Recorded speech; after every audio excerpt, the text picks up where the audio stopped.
It feels so good to be back here. When we lived in London, weekends in the Cotswolds were almost like our little ritual, a way to escape the city and slow down. Now we live in Switzerland, which has so much beauty, but there's something about the Cotswolds that always pulls me back. This place is just so charming, and especially now in winter, it feels like stepping into a storybook. I just flew over from Switzerland and can't wait to share this weekend with you, exploring familiar spots, cozy winter activities, and everything that makes the Cotswolds feel like a home away from home. Ellenborough Park just feels so lovely at every turn, from the book-filled breakfast nook to the beautiful park and swing. The decor, the warmth, the quiet, it's exactly the kind of setting you crave in winter, and it brings back memories of so many past trips to historic hotels.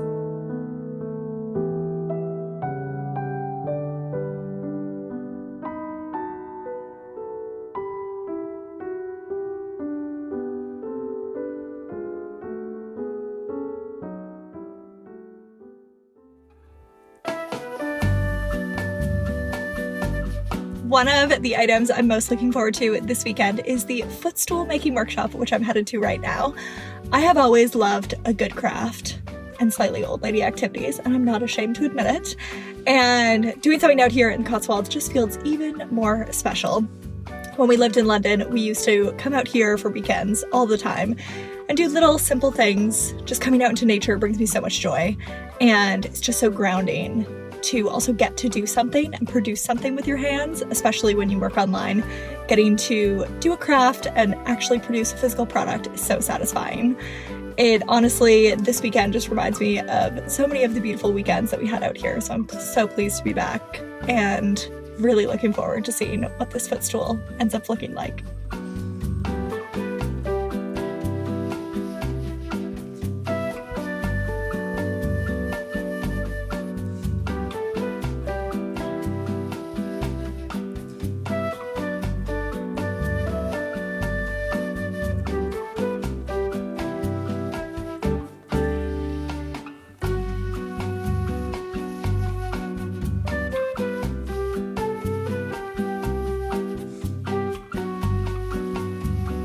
Okay, so the workshop is complete. The footstool is finished. I think it looks amazing.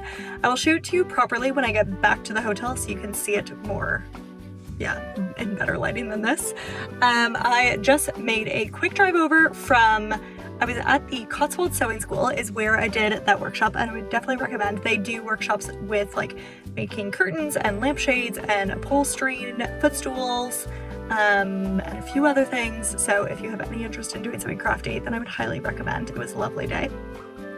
I was the youngest, as I expected though. But yeah, so I just headed over about an hour's drive to Soho Farmhouse, and I'm going to meet a friend Emily for dinner.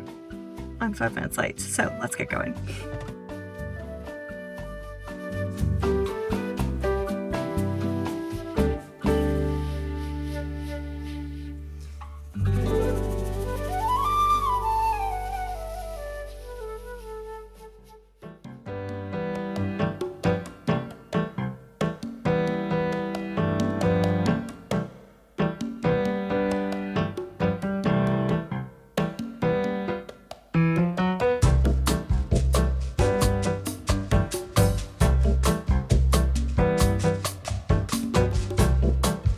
We have just arrived at Arch, England. If you're unfamiliar, it is a large country estate which has been turned into a furniture store way out in the countryside, and they have beautiful pieces. I'm very curious. Let's go in and see what is on trend in British interiors these days.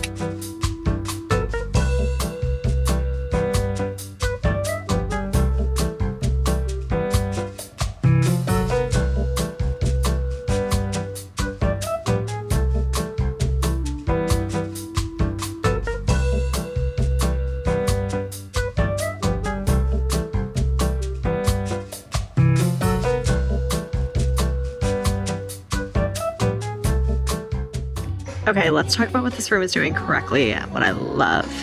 First is so many points of light. There's no one main light source in this room. It just really distributes light across the room and makes the place so cozy looking. also the mixture of lines and curves through the chairs here, which are a bit more curved, and the lampshade here versus the other items, which are quite structured and linear. It makes a really cozy mix. The other thing which I'm working on right now in our bedroom design is having cohesive and yet not exactly matching bedside tables. We are getting a few antiques for our bedside tables, and so trying to find two matching antiques is rather challenging. But you can see here, this is a great example of how you can mix two similar but different items. In terms of mixing bedside tables, I find as long as you have one cohesive aspect, whether that be color or shape or something, that's enough to pull the two together. I personally found it really difficult to mix colors when I started designing rooms, and I found that the easiest hack is to first find a pattern with multiple colors and then pull those colors in throughout the room in different aspects of your furniture and cushions and fabrics. In terms of placement of lights inside of rooms, I love when you have varied the heights of them.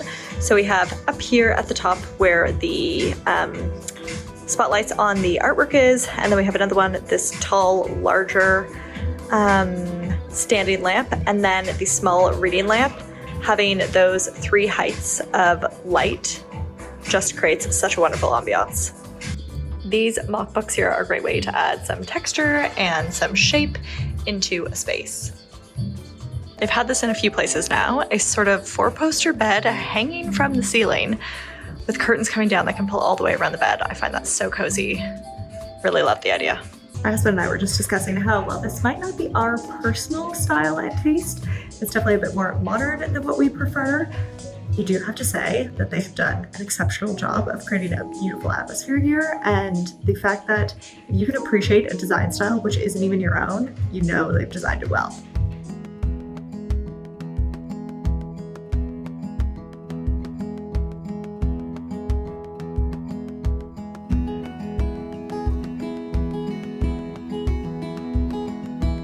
I can't remember what I told you before, but RH England is basically a furniture store within an old country house, and it is definitely worth a stop if you are coming to the area, whether or not you want to shop for furniture. There is a few different areas where you can have something to eat or to drink, and just getting to enjoy the views and the beautiful country house and the look out the back, which we are now taking a walk through, is something special, absolutely. If you don't have an invite to a country house, then going to RH England for a couple hours is a nice alternative.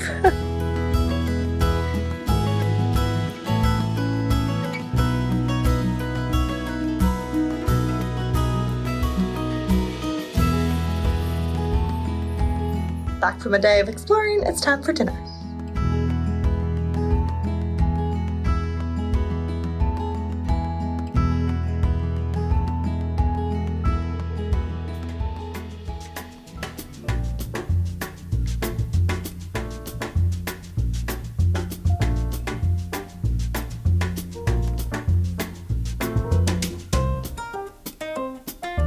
Good morning. It is the next morning.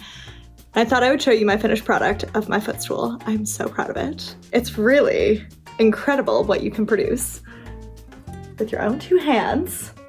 This beauty. I'm so amazed. I honestly feel like that looks like a professionally made footstool, and believe me, this is my first time making one. It was also so fascinating to get to see exactly how something like this is created. If you look at it, you can obviously, and any piece of upholstered furniture, you can't tell at all like how it's all held together.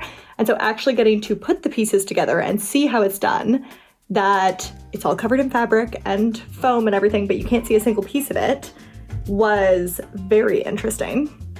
Basically, what we did was we had a wooden frame. We put webbing across, so basically like tight pieces of material, which kind of formed the base of it. You could also just apparently use a piece of wood as the base of it, but then it's not as comfortable when you put your feet on it.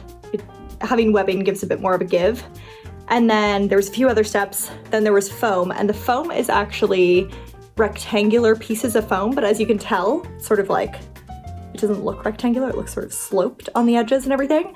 And so that is really like, it was a bit of an arm workout, honestly. It's like pulling, there was a piece of fabric over top of it, some wool safe, something to keep it fire retardant, I guess. Pulling that down to make it have like curved edges, and also making sure that it was consistently pulled the whole way around. Then we put the fabric on top, which is just honestly like staple gunned in along here. Then we created our own piping, which is basically just like a piece of rope with your fabric around the rope and then sewn. Then that is staple gunned also along here. And then from there you had this piece of fabric here, which was put on inside out. It was kind of made into like a circular skirt, put on upside down, and then flipped down, and then stapled onto the bottom there. Now, obviously, this does not look very professional. Granted, it's on the bottom of the stool, so who really cares? But I can after this. We just didn't have time. It literally took us from 9:30 a.m. until 6 p.m. to make this. So it was an entire day's worth of work. And so at home I can, one, stain the legs, which I definitely want to do because these legs are not, the color of the wood is not gonna fit the wood in the rest of the bedroom. And then also I can put like a bottoming fabric on here too. And these legs thankfully like can be drilled out, come off. And so yeah, then I can put on the bottoming fabric so you won't actually see the slight mess that is happening underneath there. So yeah, that is how a footstool or a piece of upholstered furniture is created. I fully understand now why upholstered furniture costs what it does, because it really does need to be handmade and it takes an exceptional amount of time to actually put something like that together. So an entire day for one footstool, I could only imagine how much time it takes to make a headboard or a couch or sofa or seat or anything. So yeah, that was absolutely highly interesting. I'm very proud of my first piece of furniture. And it's so satisfying to do a craft that you get to use in your home. And so they have so many different classes at that place. It was Cotswolds Sewing School. It's in, or just beside Cheltenham.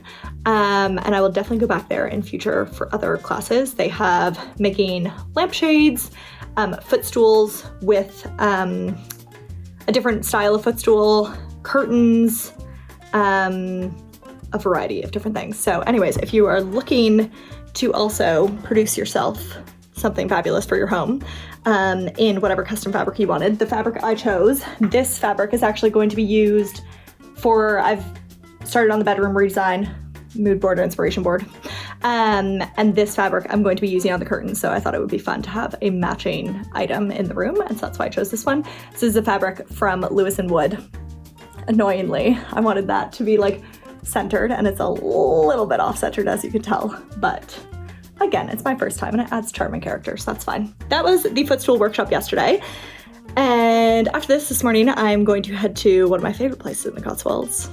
The typical place that everyone loves in the Cotswolds, Dalesford Organic and Bamford Wellness. I'm going to have a drive over there now. I love seeing what festive items and just their shopping is wonderful. So yeah, let's head there now and go see what fabulous home and health items they have there.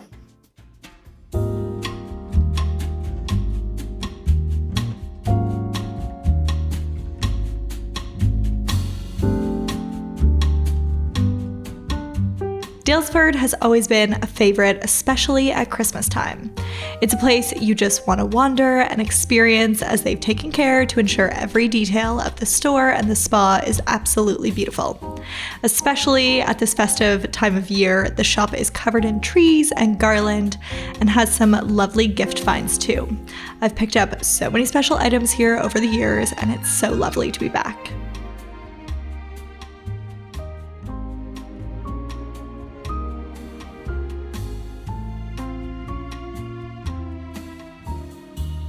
I just finished up at Dalesford and headed back to the hotel for a few hours.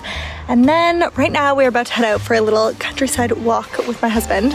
When we lived in London, these walks out here in the Cotswolds were my way to reconnect with nature. Everything is just so still here and peaceful, and coming out here is just a chance to step back from the busy pace of life and appreciate the season. For our last evening tonight, I'm winding down here at the hotel, having a little afternoon tea, and tonight we're just going to be sitting by the fire with a book. I hope you enjoyed a little Cotswold weekend escape with me. If you would like to come along for another trip, I will leave my Necker Island vlog here so you can explore Sir Richard Branson's island with me next if that tickles your fancy.